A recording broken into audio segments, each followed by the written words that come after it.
Good morning, everyone, and welcome to this first guided meditation of our Advent retreat.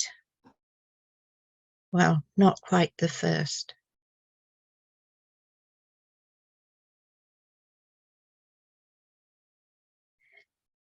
As was clear from that utterly transporting morning prayer earlier, the focus of our Advent retreat this year is one of the key figures in the Christmas story, Mary, the mother of Jesus, known especially perhaps to Catholics as the Virgin Mary. Virtually nothing is known of her life other than what is in the four Gospels and a brief mention in Acts. But her role is crucial to our appreciation of the time of Advent, which is fundamentally about incarnation,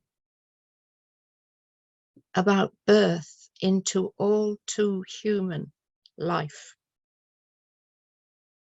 And I want us to focus this morning on the fleshiness of the Christmas story. So let us now turn within, feeling the weight of our feet on the floor, our bodies on our seats. Let us see a golden thread of light moving from each heart to the next until we are joined in a beautiful halo of light, ready to move into contemplation.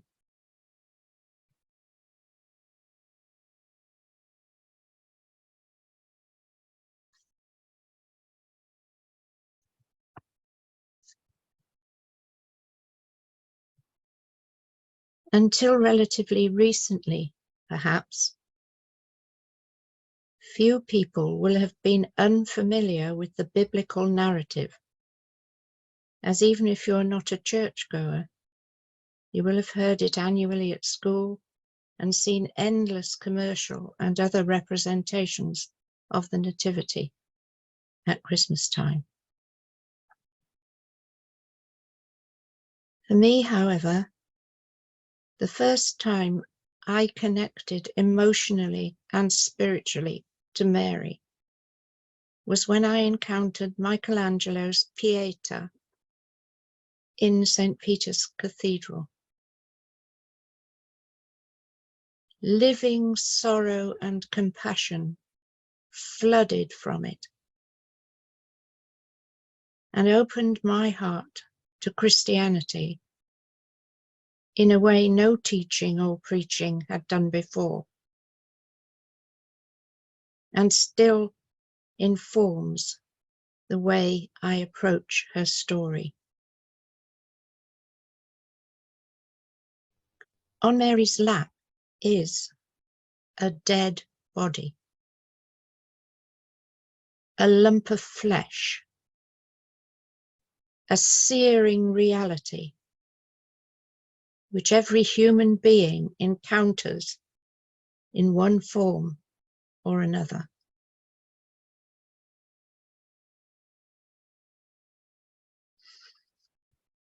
As we begin our retreat, Mary is in the last month of her pregnancy,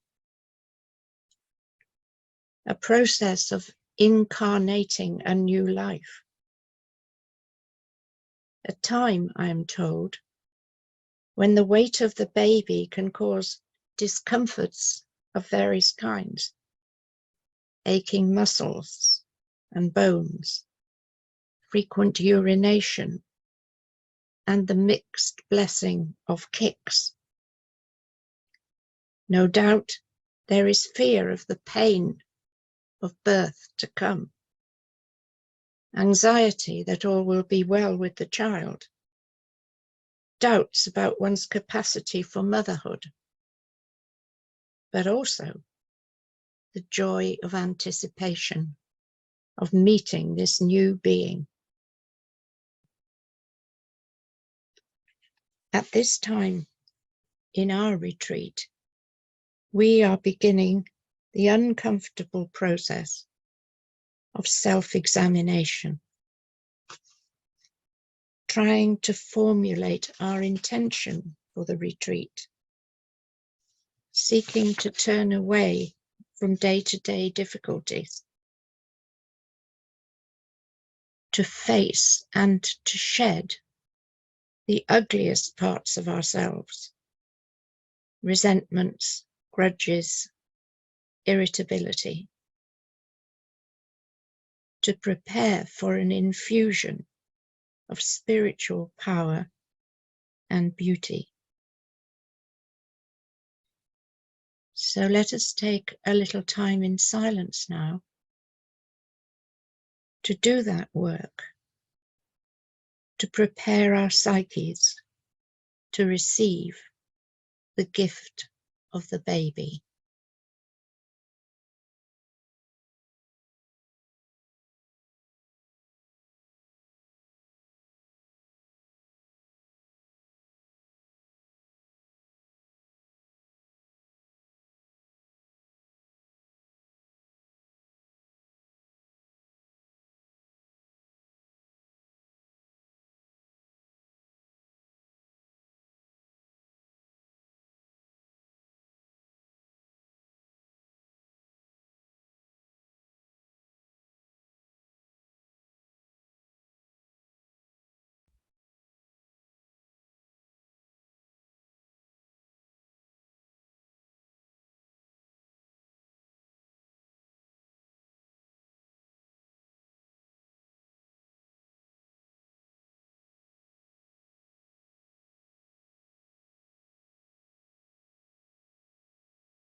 As I said, very little is known about Mary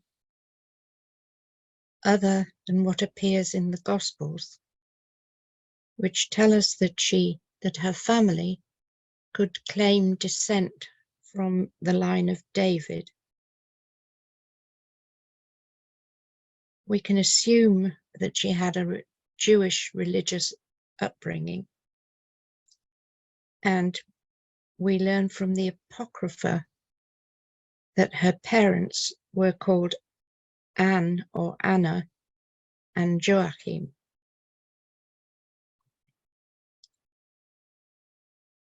We first meet her at the time of the visit of the angel Gabriel in a dialogue subsequently known as the Annunciation, when she's told, in accordance with the prophecy in Isaiah chapter 7, "The Lord himself will give you this sign. The virgin shall be with a child and bear a son, and shall name him Emmanuel."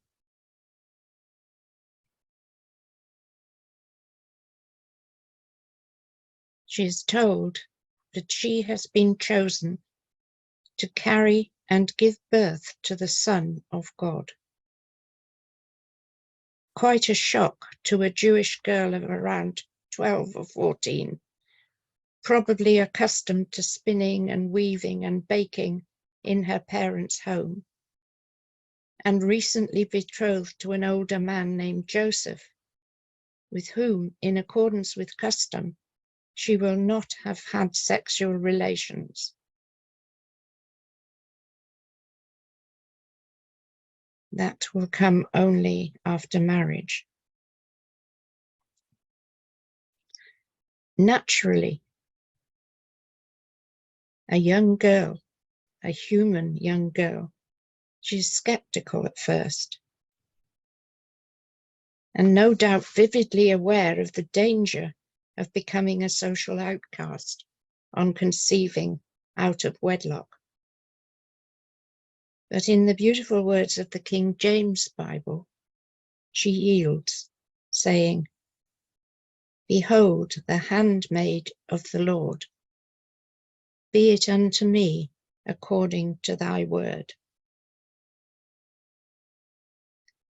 Joseph also receives a message from the angel Gabriel and desists from the rejection, which would be an understandable response to discovery of her pregnancy.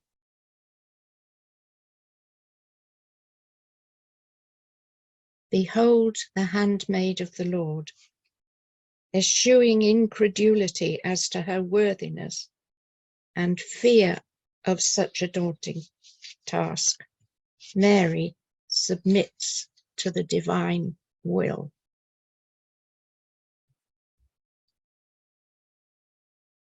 This is our task too. Out of our naked intent toward God will come submission to a greater will, a need for faith, courage, obedience, and trust. Wrestling with just such a challenge once on retreat, I found this practice helpful. So, focusing on a challenge or a decision or an anxiety that is live for you now, I offer you this practice, simple practice.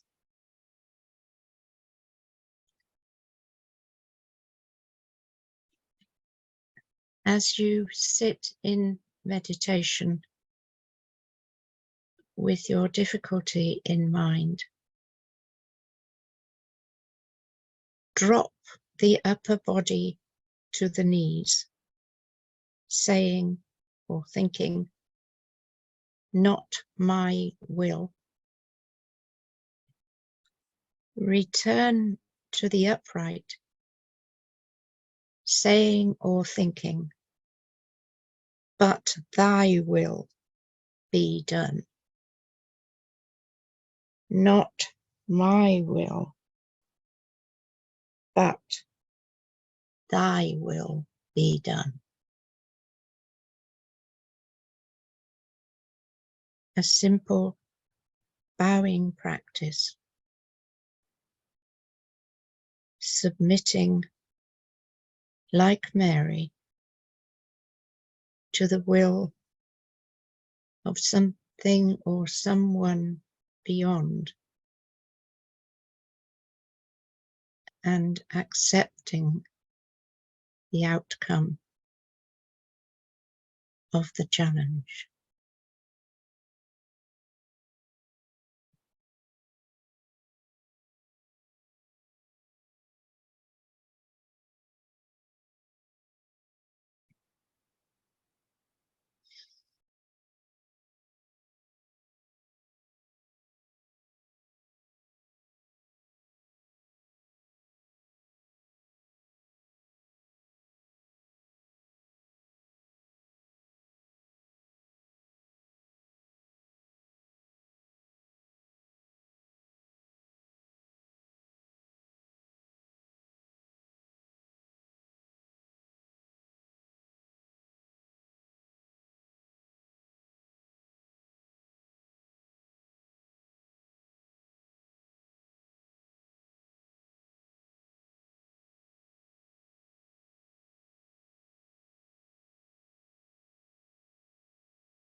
as the practice is no doubt helping you to rediscover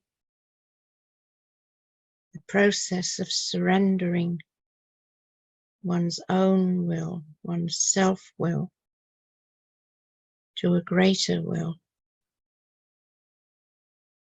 is fraught with difficulty and is a long process.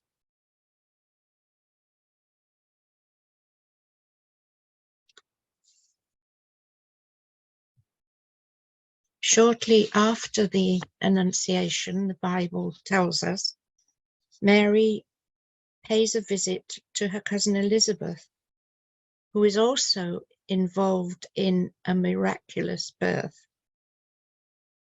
Childless, but now in late pregnancy, way past her time of childbearing.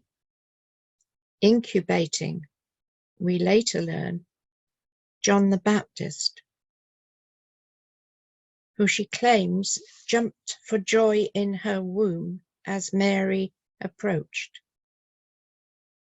provoking Mary to proclaim her feelings about her own situation in the powerful words of the Magnificat, which we heard in morning prayer.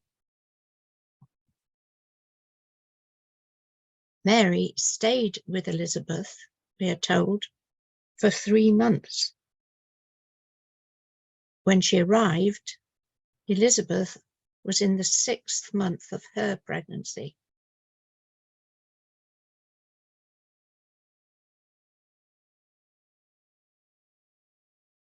Clearly, Mary stayed to help with the birth. A messy, fleshy, profoundly wonderful process to witness.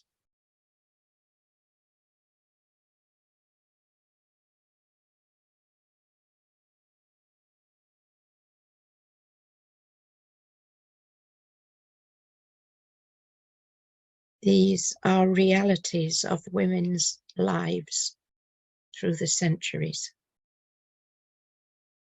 Fleshy realities.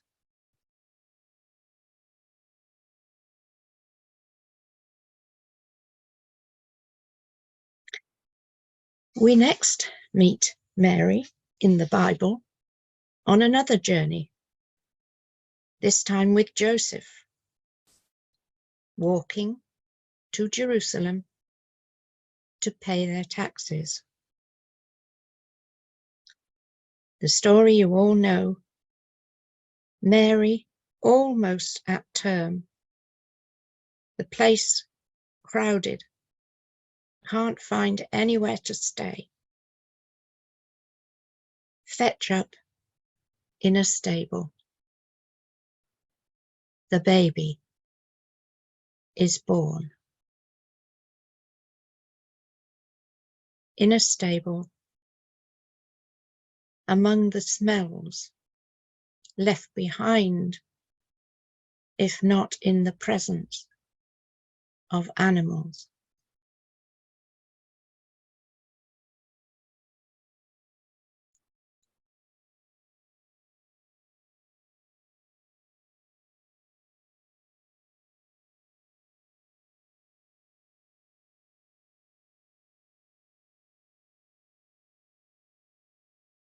While we meditate on the realities of that story,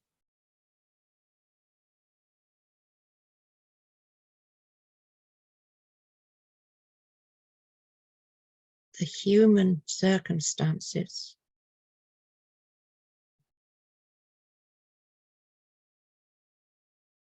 I'm going to read a poem by Rumi, and I would ask you to listen out for a phrase or a line that strikes you particularly, while seeking to grasp the import of Rumi's profound message. The poem is called "The Body is Like Mary."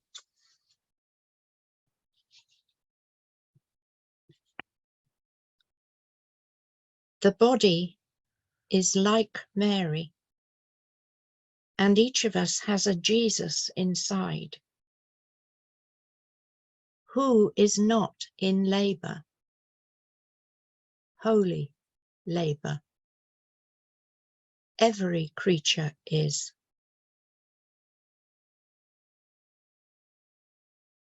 See the value of true art when the earth or a soul is in the mood to create beauty. For the witness might then, for a moment, know beyond any doubt, God is really there within. So innocently drawing life from us with her umbilical universe, infinite existence, though also needing to be born. Yes, God also needs to be born. Birth from a hand's loving touch. Birth from a song, from a dance, breathing life into this world. The body is like Mary, and each of us has a Christ within.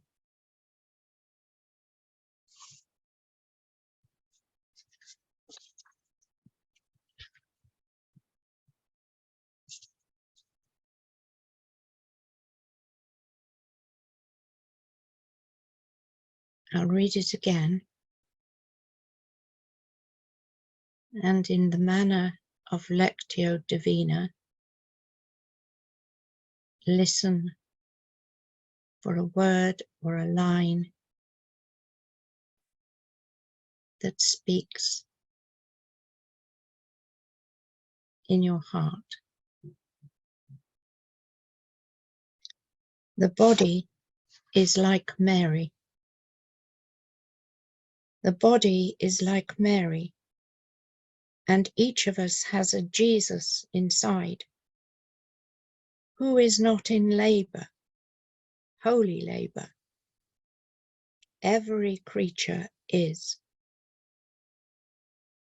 See the value of true art when the earth or a soul is in the mood to create beauty.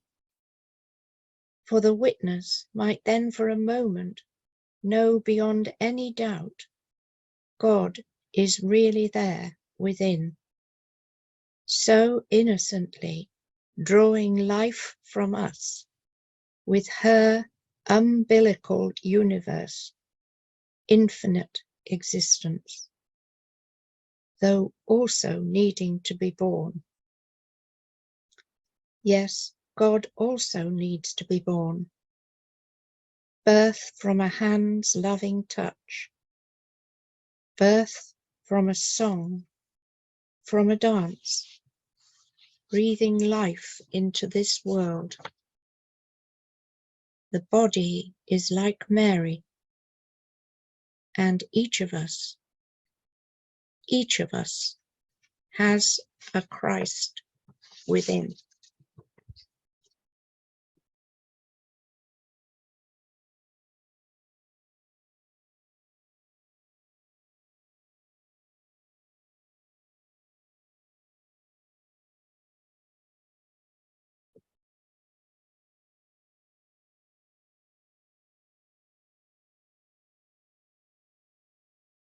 And I read a third time, asking you to notice the impact of a word or a line or the whole poem on your soul.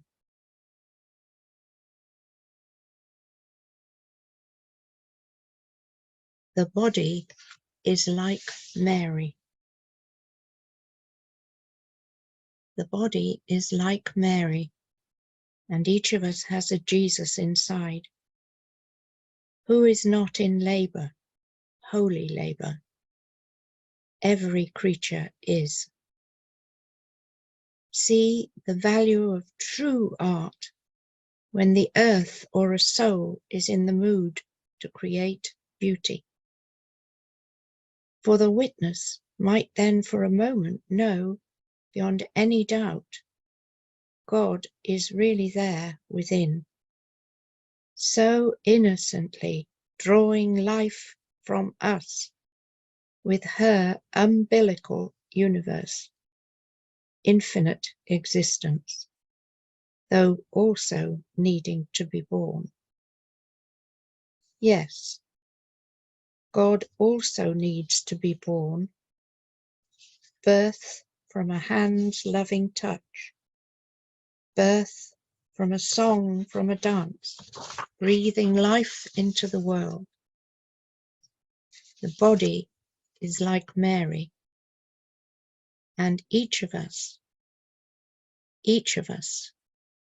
has a Christ within.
After the birth, we're given snapshots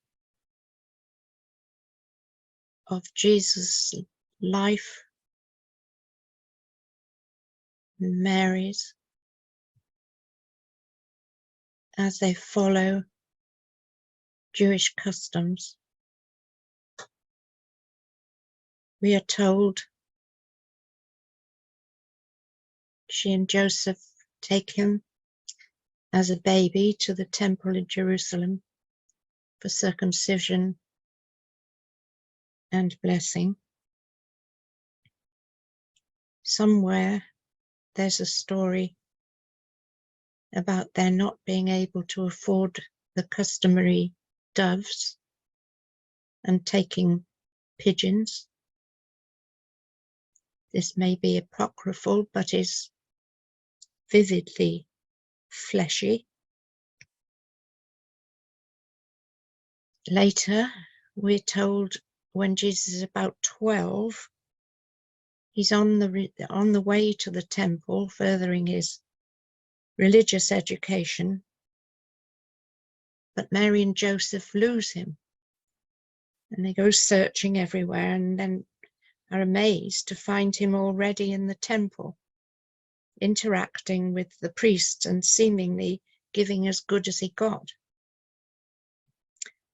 He seems surprised when they say how worried they were, and in a form of words which still echo from my childhood, say, "Wist ye not that I must be about my Father's business?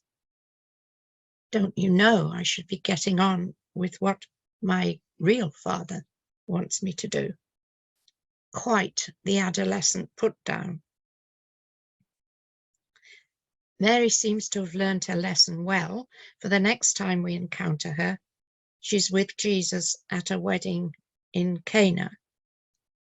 She notices that the wine is running out and pretty well orders her son to do something about it. There follows, of course, the miracle of turning water into wine.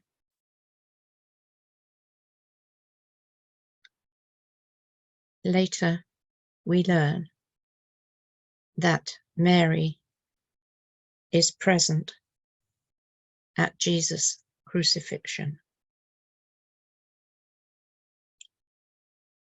Imagine the agony of that. Having to stand by and see one's dear beloved son tortured. Sadly, there are many in the world today who can resonate with such experiences of human cruelty.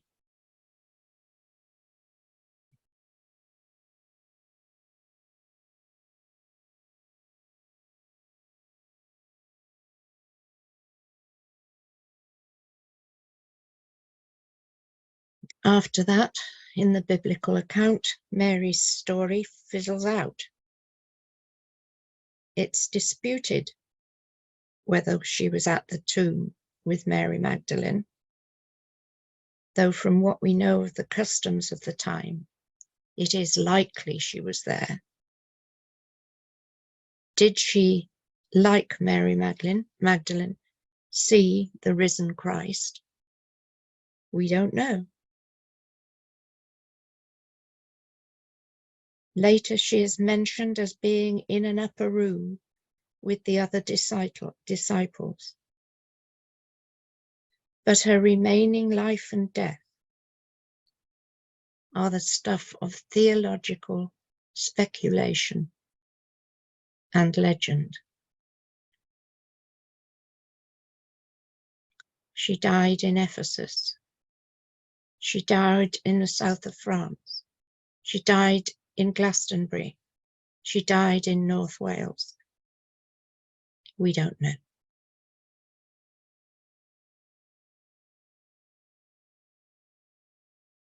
Let us spend a few moments contemplating the lessons that Mary's flesh and blood life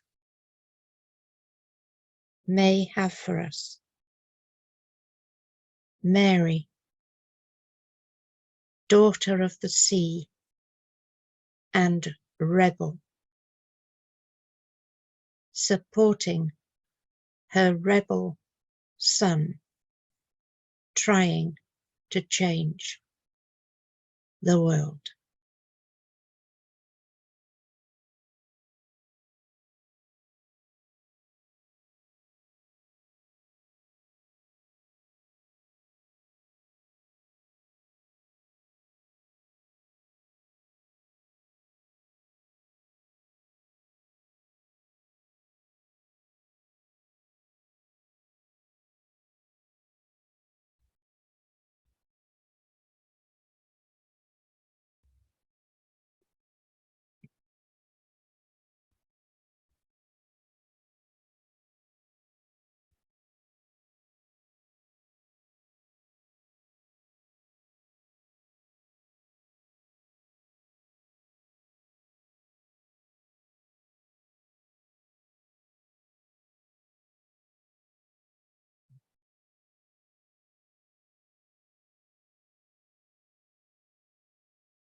So now to the elephant in the room.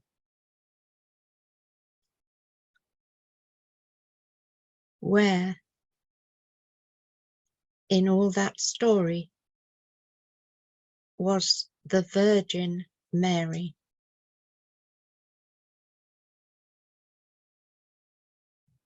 The subject of thousands of images, some as wonderful and profound as the Mona Lisa, the Gioconda, some pretty kitsch, but always emphasizing, giving power to the idea of the Virgin, one who has not known sex.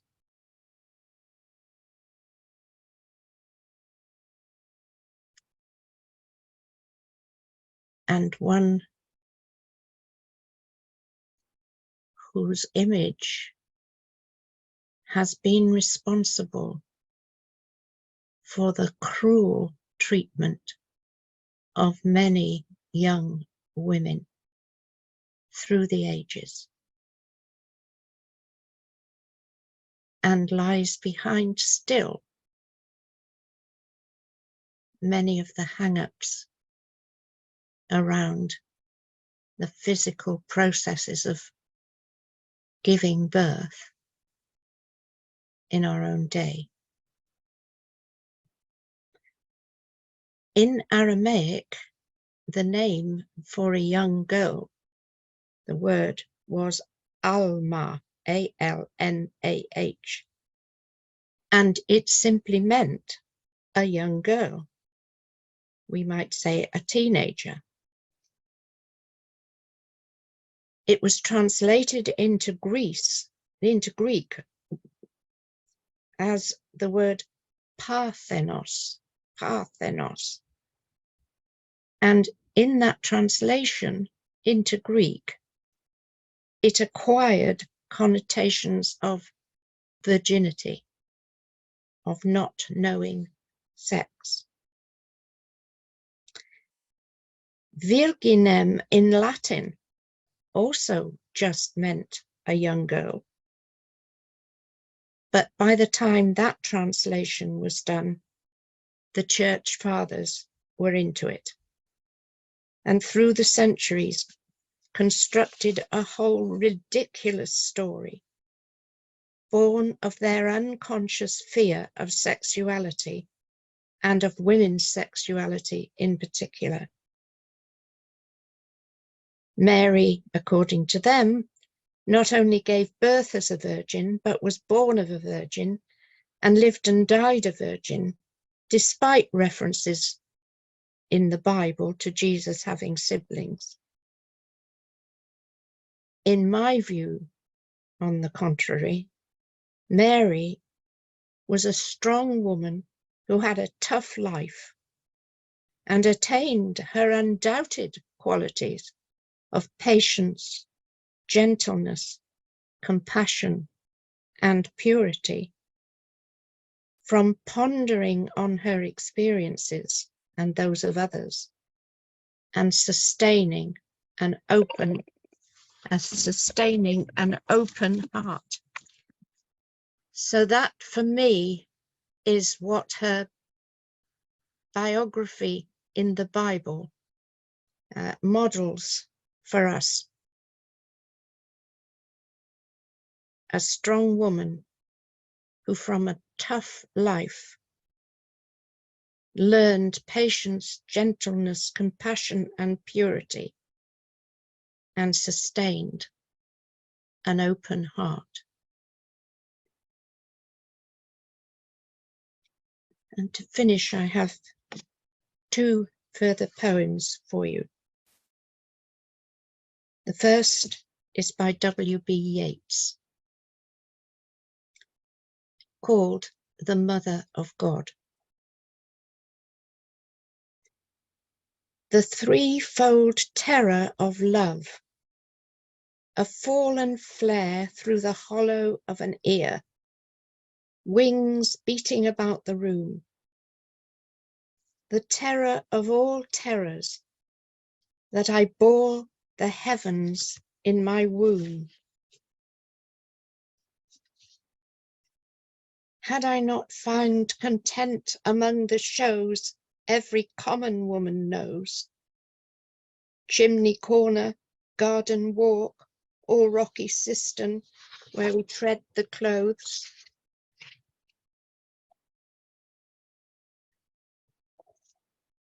and gather all the talk. What is this flesh I purchased with my pains? This fallen star my milk sustains. This love that makes my heart's blood stop, or strikes a sudden chill into my bones and bids my hair stand up.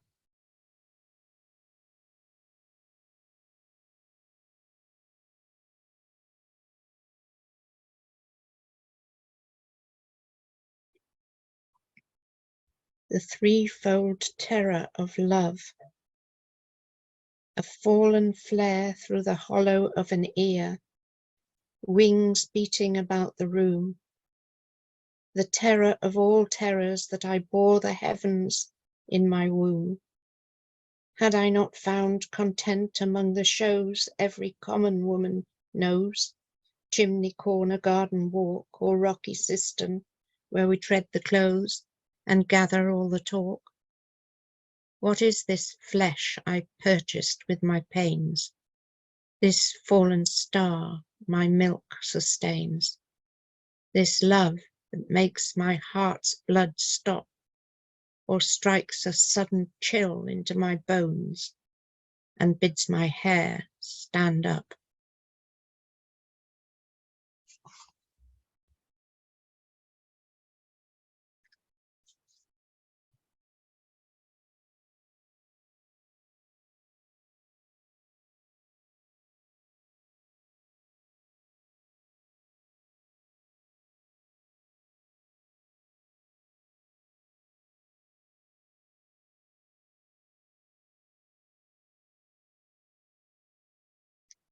And finally, from an Arab source,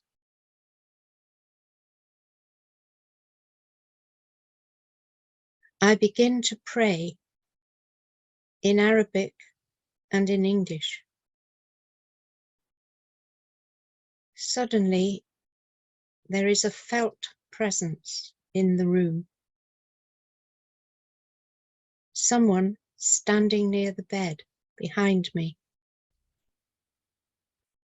It startles my brain into quietude. I don't open my eyes. I dare not roll over. Feeling into my body, I am surprised to find peaceful love, undeniable, real. The constriction in my throat and chest ease up. A cool calm washes over me. Mariam, peace be upon her, is here.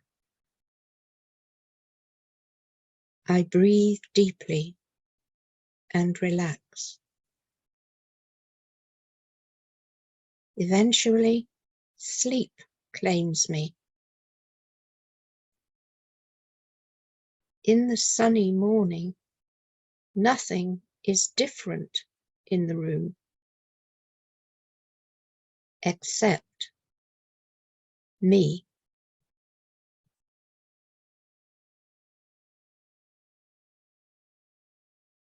And that is by Azra Rahim, MD.